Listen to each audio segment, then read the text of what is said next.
Hey everyone, how's it going? Shuffle's back here with another video, and today we're going to go over the dev notes really quick. I keep getting asked time and time again what I think of the upcoming patch notes, mainly because I just put out the tier list video and then they announced this was coming out like the very next day. So what I'm going to do, I'm going to quickly run through all the changes and I'm going to tell you how this might affect their current rank on the tier list. So on another screen, I have the tier list pulled up here. Um, so I will mention where they are and where I think they're going to be post update anyway. If you haven't seen the tier list video, make sure you check that out first. It is really long, but it is worth the watch as I do go through each and every one of the unit, all the 4 and 5 stars in the game, and detail why I put them at that spot. If you ask any questions about why I put them there, I know you didn't watch the video. All right, so taking a look at who they buffed, we have 8 heroes to go over. Some significant, some not so much.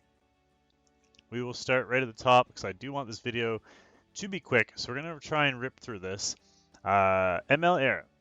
First things first, her skill 1, well, her skill 2 technically, but when her skill 1 procs, it now, instead of having a 20% attack bar boost, will have a 25% attack bar boost with a 60% chance to burn.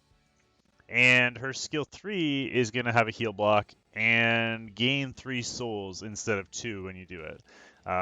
Long story short, how is this going to affect her?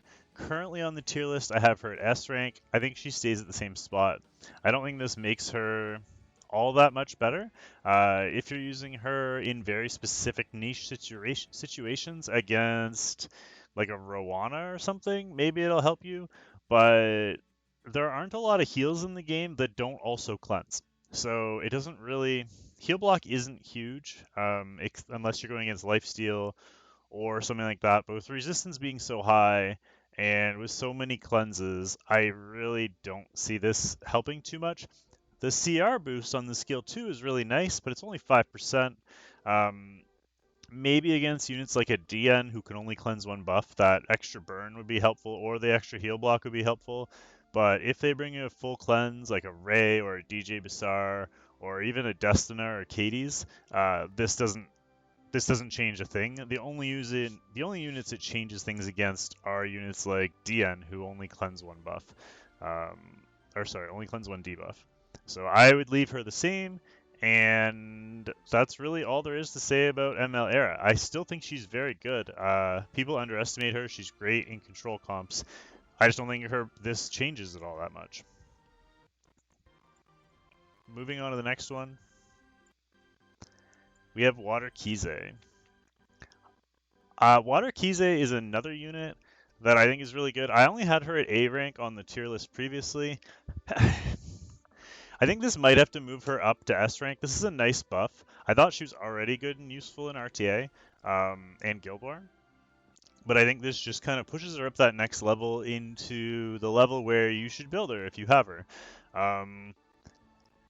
Currently, her skill 2 ignores defense only when the caster is stealth, 60%.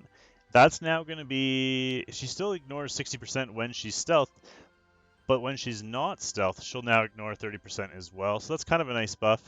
The big thing, and the thing most people are excited about, is the fact that she's going to gain CR from her skill 3. She's going to gain 50% attack bar. Similar to like a DN, she'll do her skill 3, boost herself up, and be able to do her skill 2 right away. The thing that I'm excited about is the fact that they changed the skill cooldown skill. It used to be it was hit or miss on reduce by 2 turns.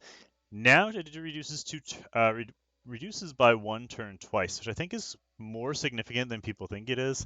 It just gives you that much less of a chance to get resisted. If you get that 15% resist proc on you the one time, hopefully you don't get it the next time, and they can't just go ahead and do their skill right away. So nice significant buffs there. Like I said, I'd move her up from A to S. That being said, if you have Spectre Tenebria already kind of fills this role, and she can't be taken out of stealth. So I don't know. I like it, but at the same time, Spectre Champion might just be safer. Although I do like the skill prevent. Self skill prevent and CR boost might be a reason to build her over Spectre, depending on your comp.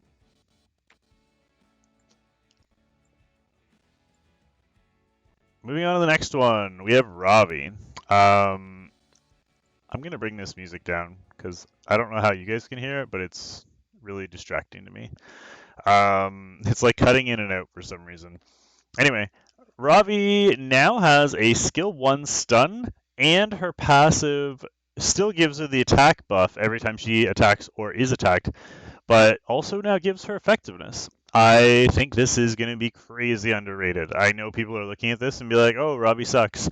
Um, but that means that this can stack up to 5 times, which means she can get up to 150% attack, which she could always get, but now she can get up to 50%, or sorry, 75% attack, not 150% attack. She gets 75% attack, and she can get 50% effectiveness added.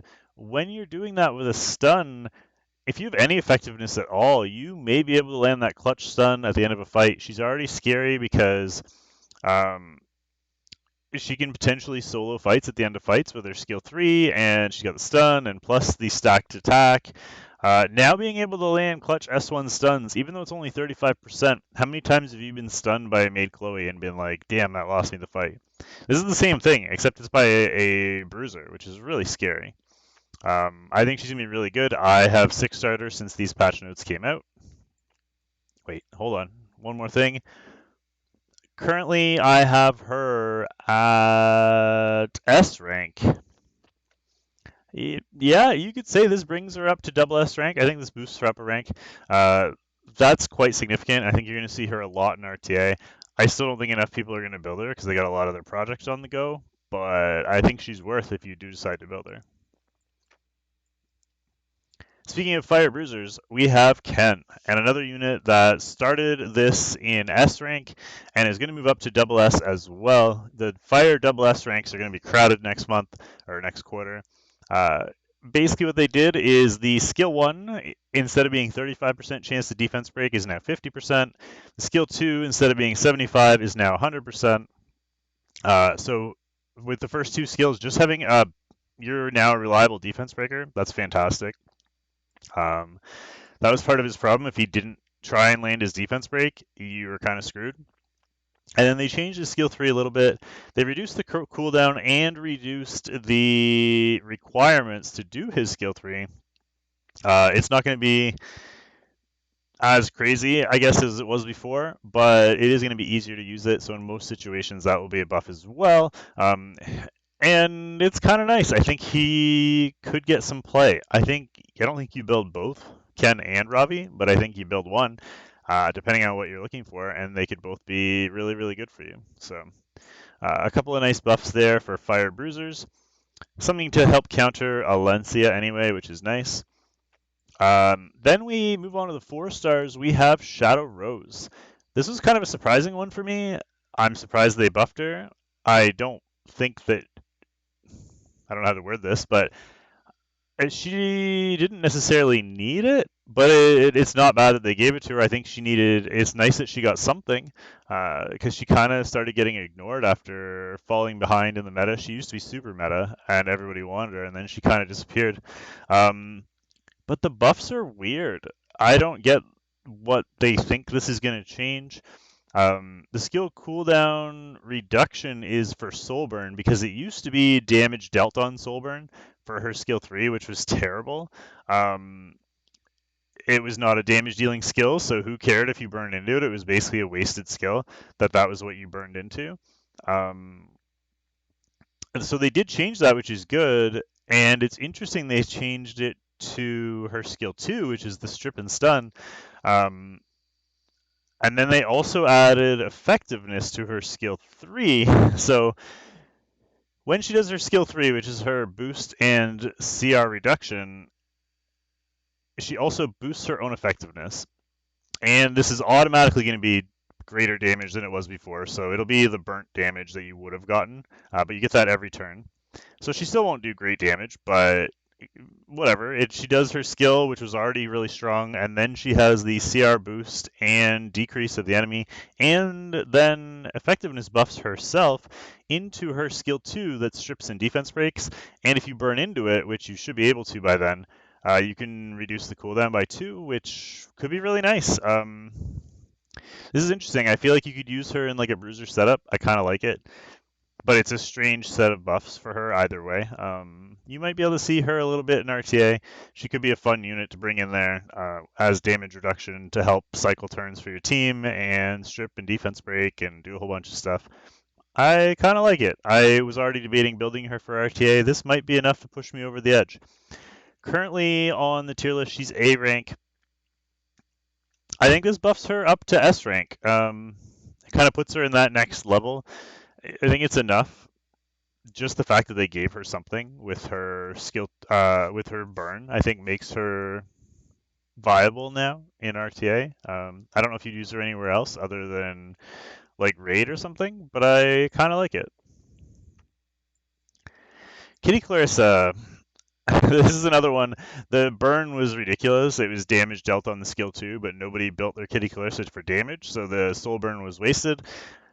It is now at least going to be ignores resistance, which is really nice. The thing is, nobody's really bringing her for an irresistible strip. The bonus is at least it has a use now if you do use it. It won't just be wasted souls. It's really expensive, though, for a reduction, whereas you have someone like Basar who is a full strip. But it's an improvement. Does it move her up the tier list? I don't think so. She's at A rank. She's still good, and she's one of the best cleansers in the game. Problem is Ray and DJ Basar cleanse and put up immunity. I mean, she's really good. If you have a hard time getting enough resistance to build a cleanser like Ray or DJ Basar because your gear isn't there yet, then maybe you build her and put Strack on her. And now, at least if you need to strip, you can guarantee you have a strip instead of a wasted burn. So, not a huge buff for her, very small. I think she stays at the same rank in terms of the tier list, but at least now her burn is useful. Another unit that I definitely didn't expect to get buffed. He has a huge place in the game right now with Wyvern. Basically, all 3 of his skills now do damage based on max HP. We'll have to see how much damage this is going to do. Even if you build him with crit rate, I can't imagine that skill 3 actually doing good enough damage to be scary. Maybe the skill 1 does enough damage to be scary. I just can't really see this making too much of a difference, but we'll have to see how it plays in game. Maybe we start seeing him a little bit in PvP as kind of a bruiser. It would be interesting anyway. But I think it's a good change. Does it change his rank? I don't think so. I think most people are just going to keep him geared for Wyvern and not bother changing him over. So he does his role. He's at A rank and he stays there. And the final buff, kind of. We'll get to Charles in a second, but the final real buff is Celeste gets her increase in damage dealt, and the CR reduction is at 85% chance instead of 50. This is great if you're early game and you're trying to boost a CDOM or something, or just get first turn and outspeed people. But as you get into later game, everyone's got immunity, and this probably won't help you any. I don't think this changes her at all. Because the tier list was only 4 and 5 stars, she wasn't on the tier list. But I don't think this really changes all that much unless you're using her early on. And the final thing we'll talk about, and then we'll wrap things up, is the Charles exclusive. I almost crapped my pants when I saw he was getting a buff. Turns out he's not. It's just changing one of the exclusive equipment options, and it's the one that nobody uses. Is it a good change? Yes. Is anyone going to use it? No. The only way you'd use this now is if you were maybe running a Rose Cleave and you were using him in a Rose Cleave. Maybe you use this just to make sure he doesn't get debuffed. I don't know.